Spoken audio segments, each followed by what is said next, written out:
Subscribe करें be the roller of tax channel को और बेल आइकन को दबाएं टैक्स अपडेट सबसे पहले देखने के लिए। नमस्कार दोस्तों, मैं सीए संजय थरेजा आप सब लोगों का be the roller of tax में फिर से स्वागत करता हूं। पार्ट 1 में हमने आप लोगों को बताया कि सीजीएसटी, एसजीएसटी, आईजीएसटी, यूटीजीएसटी क्या है और 30 जून से पहले आपको क्या क्या स्टेप्स अडॉप्ट करने हैं। इसी पार्ट 1 को आगे कंटिन्यू करते हैं। हम लोग पार्ट 2 में आपसे और डिस्कशन करने जा रहे हैं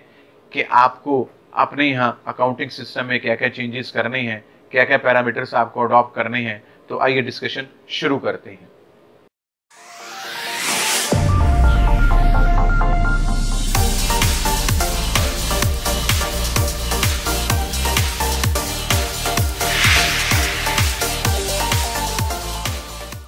फ्रेंड्स, अभी हम आपके बारे में पार्ट 1 में मैंने आपसे सारी डिस्कशन करी है कि आपको स्टॉक की कैसे कैसे कैलकुलेशन करनी है।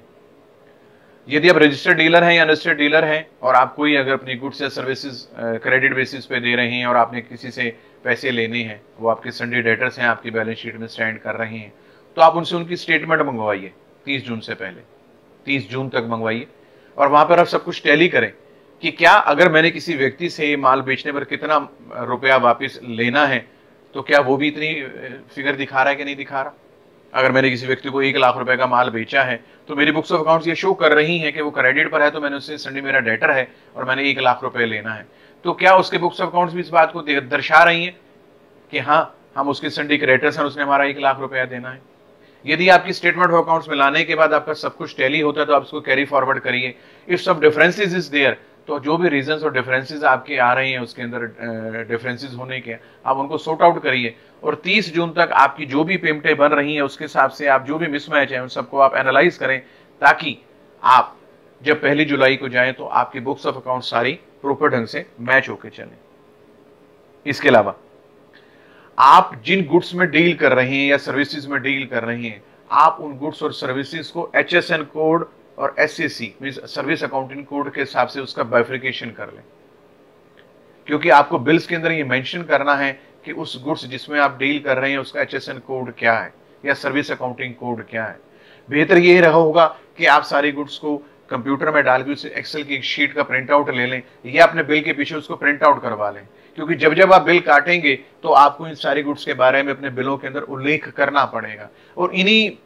कोड्स के द्वारा आपको अपने रिटर्न्स फाइल करनी है। तो आप लोगों के लिए कन्वीनियंट ये रहेगा कि आप अपने अकाउंटेंट्स को या आप अपने कैशियर्स को ये सारी चीजें बता दें कि जब जब आप गुड्स की सेल आउट करेंगे तो आपने कौन कौन से कोड्स मेंशन करने हैं, उसका क्वांटिटी वाइज, उसका रेट वाइज, उसका स्टॉक वाइज आप सारी सूची तैयार कर लें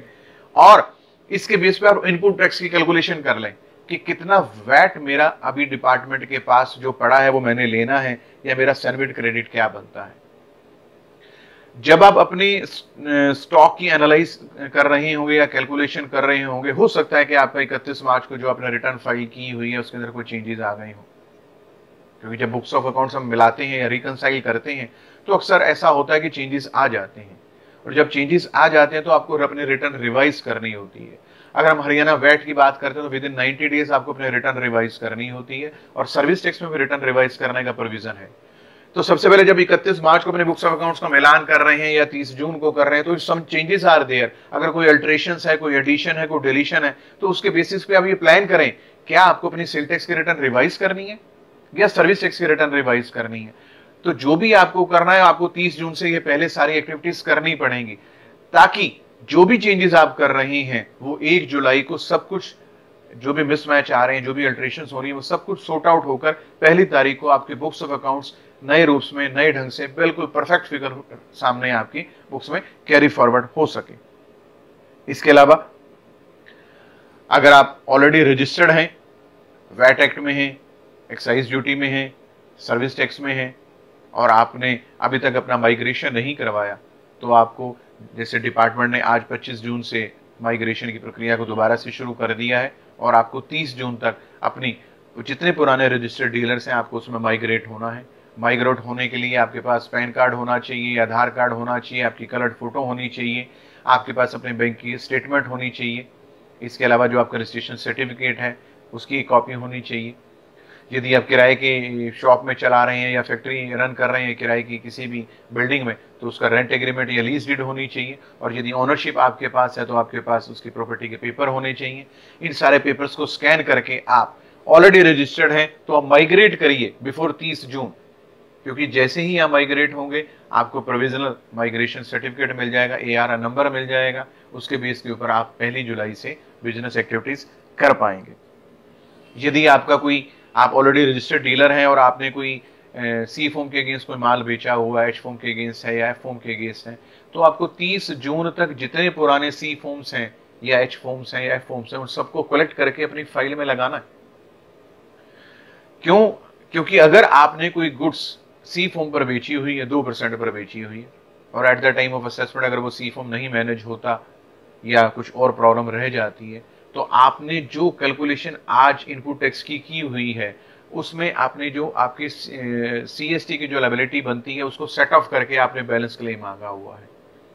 और यदि आपने टाइम पर C फॉर्म नहीं प्रोड्यूस किए तो जो आपका क्लेम आपने अपनी बुक्स अपनी गवर्नमेंट को सबमिट किया है इनपुट टैक्स क्रेडिट का, वो आपको अवेल नहीं हो पाएगा। वो सरकार के द्वारा C फॉर्म ना सबमिट होने के कारण वो मिसमैच हो जाएगा और आपको पूरा इनपुट टैक्स का क्रेडिट नहीं मिल पाएगा। तो जिन पार्टीज को आपने माल बेचा हुआ है आप उनको मेल करिए, उनसे बातचीत करिए और अपने सारे C forms, H form, F forms, I forms, जितने भी फॉर्म्स हैं उन सबको आप आज की करंट डेट तक अप टू डेट कर लीजिए, ताकि जो आपका क्लेम मिलता है उसमें फ्यूचर में कोई प्रॉब्लम ना रह सके जी। इसके अलावा अगर आपने इनपुट टैक्स का एडवांटेज कोई लेना है तो उसके अंदर हमारी तरफ से जो सरकार ने एक्ट में कंडीशन बनाई है कि आपके सारे returns up to the mark होनी चाहिए, आपकी जो भी टैक्स लायबिलिटीज बनी हुई है वो सारी आपको पेड होनी चाहिए। तो आप इस बात का भी ध्यान रख लीजिए कि आपकी सेल टैक्स के रिटर्न्स, आपकी सर्विस टैक्स के रिटर्न्स, आपकी एक्साइज के रिटर्न्स सब 30 जून तक सारी पूरी हो जाए और जो भी आपकी टैक्स लायबिलिटीज बनती हैं वो सारी की सारी आपकी पेड हो जानी चाहिए जी। आपको ये भी डिसीजन लेना होगा कि आपने अल्टीमेट किस सॉफ्टवेयर पे काम करना है, क्या कौन सा अकाउंटिंग सॉफ्टवेयर आप अडॉप्ट करना चाह रहे हैं 1 जुलाई से। आप मैनुअल बिल्स काटेंगे या आप कंप्यूटराइज बिल काटेंगे। मैनुअल बिल काटनी है तो आपको अपनी स्टेशनरी के लिए प्लान करना पड़ेगा, क्योंकि हर बिजनेसमैन को स्टेशनरी प्रिंट करवानी पड़ रही है। तो हो सकता है जो प्रिंटिंग प्रेस वाला है वो आपको टाइम पर बिल ना दे पाए, और अगर टाइम पर वो बिल ना दे पाया तो आप 1 जुलाई को बिल नहीं काट पाएंगे। और यदि आपने सॉफ्टवेयर लेना है, कोई अकाउंटिंग बिलिंग का सॉफ्टवेयर लेना है या अकाउंटिंग का सॉफ्टवेयर लेना है, तो कृपया करके आप आज से प्लानिंग करें, क्योंकि इन कंपनीज के पास बहुत ज्यादा रश होने के कारण ये टाइम पर सर्विसेज शायद ना दे पाए और हम लोगों को कहीं ऐसा ना हो कि वेट एंड वॉच की पॉलिसी अडॉप्ट करनी पड़े कि वो सॉफ्टवेयर डालने आएगा तो मैं बिल काट पाऊंगा। ये सारी प्लानिंग करिए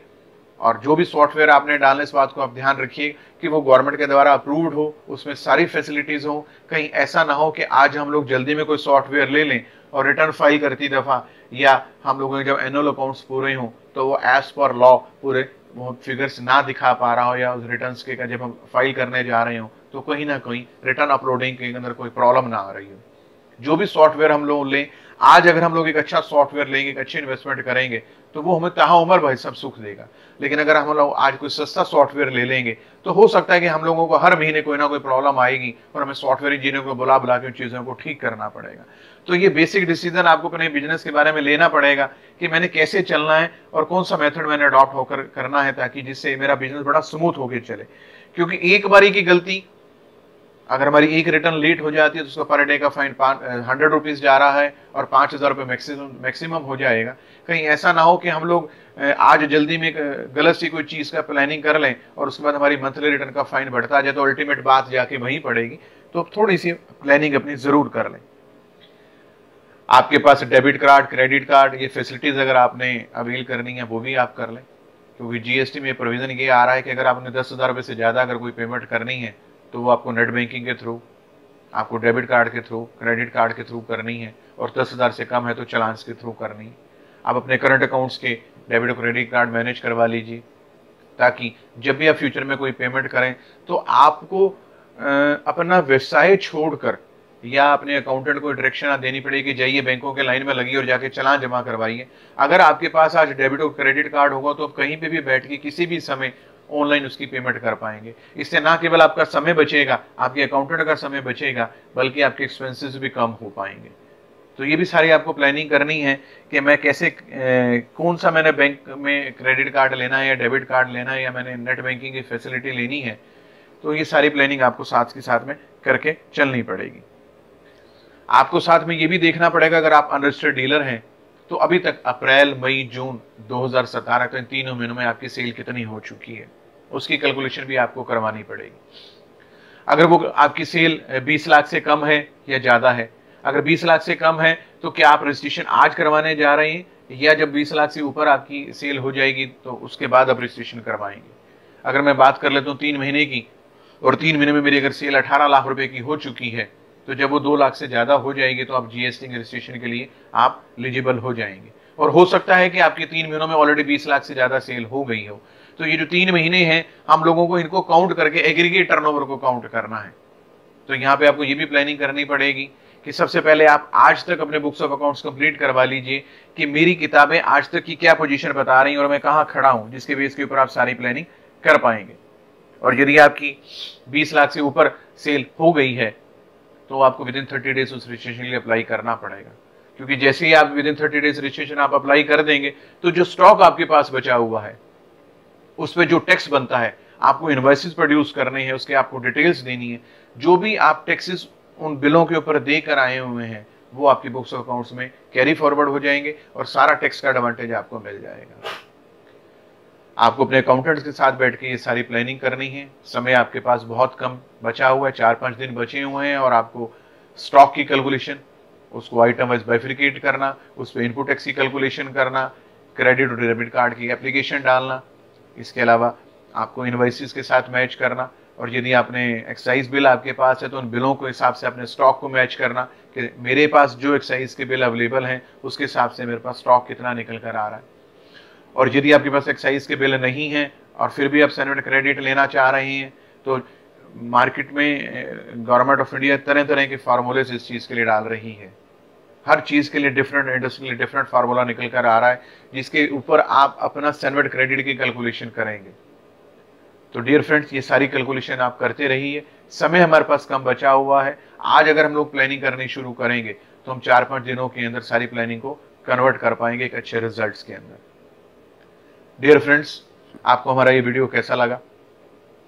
आप इस वीडियो को लाइक करें, हमारा channel be the ruler of tax को सब्सक्राइब करें, आप बेल आइकन को दबाएं, आप इस वीडियो को ज़्यादा से ज़्यादा अपने फ्रेंड सर्कल में भेजें, बिजनेस कम्युनिटी को भेजें, ताकि इस बेस के ऊपर वो अपनी सारी टैक्स प्लानिंग कर सकें, अपने सारे सिस्टम को एनालाइज कर सकें, कहाँ कहाँ क्या क्या कमियाँ रह गई हैं उसके हिसाब से उन कमियों को दूर कर सकें और बड़े अच्छे ढंग से अपनी प्लानिंग कर सकें। आप रेगुलर बेसिस पे हमारे इस चैनल को देखिए, जो भी हम लोग अपडेशंस डाल रहे हैं उनकी इन्फॉर्मेशन आपको एज अर्ली एज पॉसिबल मिल सके। आप हमें अपने कमेंट्स लिखें, आप अपने क्वेरीज दें,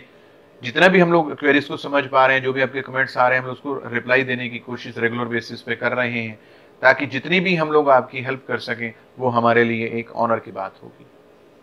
डियर फ्रेंड्स, आप लोगों का तहे दिल से हार्दिक शुक्रिया। Thank you.